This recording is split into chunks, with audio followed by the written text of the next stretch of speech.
Hello friends, ફરી એક વખત હું અશોક નકુમ આપની સાથે મારી channel learn English with Ashok Nakum લઈને હવે પછી ટેન્સ એટલે કે કાળની ચર્ચા આપણે કરવાની છે. આ કાળના દરેક વિડીયો અને હવે પછી આવનારા જેટલા વિડીયો છે તેને જોવા માટે અમારી ચેનલને સબસ્ક્રાઈબ કરી લ્યો અને શેર કરો. તો આ પ્રથમ પાર્ટ છે, તેના વિશે આપણે ચર્ચા કરીશું. સૌપ્રથમ અત્યાર સુધીમાં આપણે 3 વિડીયો જોયા છે કે જેની અંદર આપણે આર્ટિકલ્સની ચર્ચા કરેલી. તેમાં પ્રથમ વિડીયો હતો તે ઇન્ડેફિનેટ એટલે કે અચોક્કસ આર્ટિકલ એ અને એન વિશે. ત્યારબાદ દ્વિતીય વિડીયો જે હતો તે ડેફિનેટ એટલે કે ચોક્કસ આર્ટિકલ ધ વિશે. અને તૃતીય એટલે કે ત્રીજો વિડીયો જે છે તેની અંદર આર્ટિકલના અપવાદો અને એક્સરસાઇઝની ચર્ચા કરેલી છે. તો હવે તેના પછી આપણો જે નવો ટોપિક છે ટેન્સ, તેના વિશે ચર્ચા કરીશું. ખાસ કરીને જ્યારે આપણી સમક્ષ ટેન્સની વાત આવે તો ટેન્સ કઈ રીતે ઓળખવું એટલે કે કાળ કઈ રીતે ઓળખવું તે સૌથી મોટી સમસ્યા ઊભી થાય છે. તો આ કાળને ઓળખવા માટે સૌથી મહત્ત્વની બાબત કઈ હોય તો તે છે ક્રિયાપદ. અને આ ક્રિયાપદ છે તે મુખ્યત્વે 5 ભાગોમાં વહેંચાયેલા છે. તો આપણે પહેલાં તે 5 ભાગ વિશેની ચર્ચા કરીશું. અહીં આપણી સમક્ષ મિકી અને માઉસના ચિત્ર દ્વારા આ કઈ રીતે સમજાવવું તે એવું લાગે છે કે જાણી મિકીને કંઈક વિચાર આવ્યો હોય કે માઉસના પાર્ટને લઈ અને આ વિડીયો સારી રીતે આ વસ્તુ છે તેને સારી રીતે સમજાવી શકીશ. તો જોઈએ આપણે મિકી દ્વારા અને માઉસ દ્વારા જે રજૂઆત છે તે કઈ રીતે કરવામાં આવેલી છે. સૌપ્રથમ આ માઉસનું ચિત્ર છે આપણી સમક્ષ. તેના 5 ભાગ કરીશું આપણે કે જે દરેક ભાગ છે તે આ ક્રિયાપદની સાથે સંકળાયેલો હોય. સૌપ્રથમ મૂળરૂપ એટલે કે તે હૃદયની સાથે જોડાયેલું છે કે જેની અંદર પવિત્ર ભાવ છે એટલે કે મૂળ સ્વરૂપ હોય છે. તે ન હોય તો તેના વગર ચાલે નહીં, એટલે કે તેને આપણે મૂળરૂપ તરીકે લઈશું. ત્યારબાદ જમણો હાથ. જમણો હાથ એટલે નિયમિત કાર્ય માટે વપરાય છે. આપણા જે સામાન્ય અથવા રોજબરોજના કાર્યો છે, નિયમિત કાર્યો છે, તે હંમેશા જમણા હાથે થતા હોય છે. તો આપણે એમ કહી શકાય કે જમણો હાથ એટલે કે સાદા વર્તમાન કાળનું પ્રતીક છે. ત્યારબાદ ડાબા હાથની વાત કરીએ તો ડાબો હાથ છે તે એટલે કે આમ જોઈએ તો અંગ્રેજીની અંદર લેફ્ટ એટલે કે છૂટી ગયેલું. તો છૂટી ગયેલો એટલે ભૂતકાળ એટલે આપણા હાથમાંથી છૂટી ગયો છે એટલે કે ભૂતકાળ છે તે જતો રહ્યો છે. તો ડાબો હાથ છે તે એક ભૂતકાળના પ્રતીક તરીકે આપણે દર્શાવીશું કે જેના દ્વારા આપણે નક્કી કરીશું કે જે તે ક્રિયા છે તે ભૂતકાળની છે એટલે કે જતી રહેલી છે. ત્યારબાદ પગની વાત આવે તો પગ છે તે હંમેશા ચાલતા રહે છે, તે ચાલવાની ક્રિયા છે. ટૂંકમાં એમ કહીએ તો ચાલુ કાળ છે તો કે ચાલુ ક્રિયા છે તો તેને દર્શાવવા માટે વપરાતો કાળ એટલે ચાલુ કાળ. તો આ પગ છે તે આપણે ચાલુ કાળના પ્રતીક તરીકે લઈશું. અને ત્યારબાદ અંતે 5મું જેને આપણે પૂર્ણ કાળ તરીકે લઈશું. તો અહીંયા કીધું છે કે ઈશ્વર ઉપર છે એટલે કે પૂર્ણ છે. ભગવાનની ચર્ચા કરેલી છે. માથા ઉપર અથવા તો સૌથી સર્વોપરી કોણ છે તો કે ભગવાન છે. તો એ પૂર્ણ છે એવું આપણે દર્શાવીશું. તો આ 5 પાર્ટ છે તેની આપણે વિગતે ચર્ચા કરીએ. સૌપ્રથમ મૂળ રૂપ એટલે કે બેઝિક ફોર્મ. તો બેઝિક ફોર્મ છે તેને આપણે હૃદયના પાર્ટ તરીકે લઈશું. તો હૃદયના પાર્ટને આપણે જે છે તે ચિત્ર દ્વારા જોઈ શકીએ કે હૃદયને દર્શાવ્યું છે અને તેને મૂળરૂપ એટલે કે પવિત્ર હૃદય મૂળ સ્વરૂપે આપણને રજૂઆત કરેલી છે. હવે આ મૂળ સ્વરૂપ છે તે કઈ રીતે વપરાય છે. તો સૌપ્રથમ મૂળરૂપની વાત આવે તો યાદ રાખશું આપણે મોડેલ ઓક્ઝિલિયરી કે જે આપણો પ્રથમ પાર્ટ છે.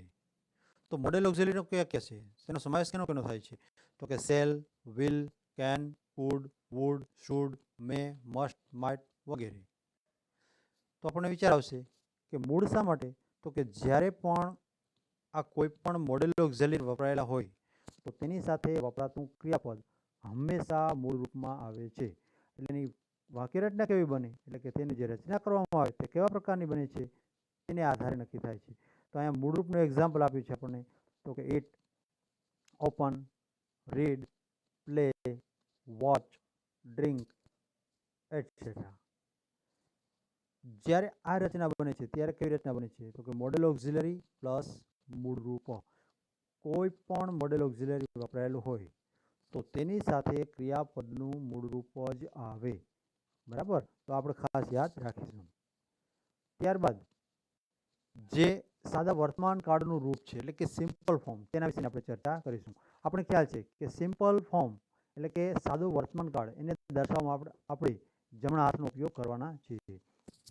તો સાદો વર્તમાન કાળ જ્યાં દર્શાવવાનો હોય ત્યારે નિયમિત થતી ક્રિયાઓ છે તે આપણે જમણા હાથે સામાન્ય રીતે થતી હોય છે, તો તેને આપણે જમણા હાથને સાદા વર્તમાન કાળના પ્રતીક તરીકે લઈશું.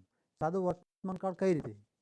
તો સૌપ્રથમ જે તે ક્રિયાપદનું મૂળ રૂપ આવી શકે અથવા એસ કે યસ વાળું રૂપ આવી શકે છે. બરાબર, તો યાદ રાખીશું આપણે કાં ક્રિયાપદનું મૂળ રૂપ આવે અથવા ક્રિયાપદનું એસ કે યસ વાળું રૂપ વાપરવામાં આવે છે. એક્ઝામ્પલ જોઈએ તેનું, તો કે eats, opens, reads, plays, watches, drinks etcetera. ત્યારબાદ જ્યારે સાદો વર્તમાન કાળ હોય તો સહાયકારક ક્રિયાપદ ક્રિયા આવી શકે. તો કે માત્ર ને માત્ર બે સહાયકારક ક્રિયાપદ હોઈ શકે, ડુ અથવા ડઝ. ત્યારબાદ ભૂતકાળનું રૂપ એટલે કે પાસ્ટ ફોર્મ. તો ભૂતકાળનું રૂપ એટલે કે લેફ્ટ હેન્ડ એટલે કે જતું રહેલું છે તે આપણે દર્શાવવાનું છે. ભૂતકાળનું રૂપ તો લેફ્ટ આર્મ એટલે કે ડાબો હાથ ભૂતકાળની ક્રિયા છે તે રજૂઆત કરવા માટે વપરાય છે. હવે ભૂતકાળનું રૂપ છે તેને ક્રિયાપદનું બીજું રૂપ પણ કહેવામાં આવે છે. Example ate, open, played, watched, drank etcetera. ત્યારબાદ આપણે જોઈશું કે જ્યારે ભૂતકાળ વપરાયેલો હોય તો ત્યારે તેની સાથે સહાયકારક ક્રિયાપદ કયા આવી શકે. તો કે ત્રણ ક્રિયાપદ આવી શકે, ડીડ આવી શકે, વોઝ અને વેર.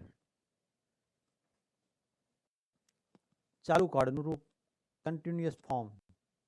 તો ચાલુ કાળનું રૂપ છે તે આપણા પગ દ્વારા દર્શાવવામાં આવે છે. તો આ ચિત્ર છે તે રજૂઆત કરે છે કે ચાલુ કાળ છે.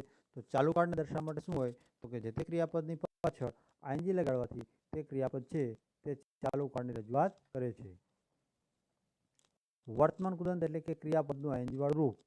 તો કોઈ પણ ક્રિયાપદની પાછળ જ્યારે આઈએનજી લગાડવામાં આવે તો ત્યારે તેને વર્તમાન કૃદંત તરીકે ઓળખીએ છીએ. Example eating, reading, watching, drinking, playing વગેરે. હવે બીજું કે આ જે આઈએનજી વાળું રૂપ એટલે કે ચાલુ કાળની ચર્ચા છે તે માત્ર એક જ કાળ પૂરતી સીમિત નથી, તો ત્રણેય કાળમાં આવી શકે છે ચાલુ કાળ. તો અહીંયા વર્તમાન કાળની જ્યારે ચર્ચા કરવામાં આવે તો તેની સાથે સહાયકારક ક્રિયાપદ વપરાય. તે શું છે તો કે એમ, ઇઝ અથવા આર અને જે તે ક્રિયાપદની પાછળ આઈએનજી વાળું રૂપ.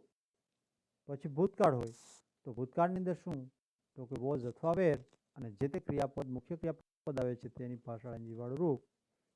ભવિષ્યકાળ હોય તો શેલ વિલ પ્લસ બી અને પ્લસ જે તે ક્રિયાપદનું આઈએનજી વાળું રૂપ. તો આ ચાલુ કાળની રચના દર્શાવે છે. ત્યારબાદ પૂર્ણકાળ. પૂર્ણકાળ એટલે શું તો કે પરફેક્ટ ફોર્મ. હવે આપણે મિકીના ચહેરા દ્વારા એટલે કે મસ્તક દ્વારા, માથા દ્વારા તેની રજૂઆત કરવાની છે કે જે પૂર્ણ કાળ છે તેવું દર્શાવે છે. આપણે એવું કીધું છે કે પૂર્ણ એટલે ભગવાન, બરાબર, ઈશ્વર ઉપર છે એટલે કે પૂર્ણ છે, એનાથી ઉપર કંઈ જ છે નહીં. તો પૂર્ણ કાળનું એટલે ત્રીજું રૂપ જેને ભૂતકૃદંતથી પણ ઓળખવામાં આવે છે.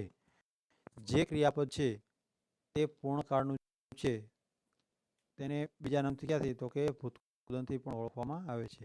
Example ate, read, watched, drunk, played વગેરે.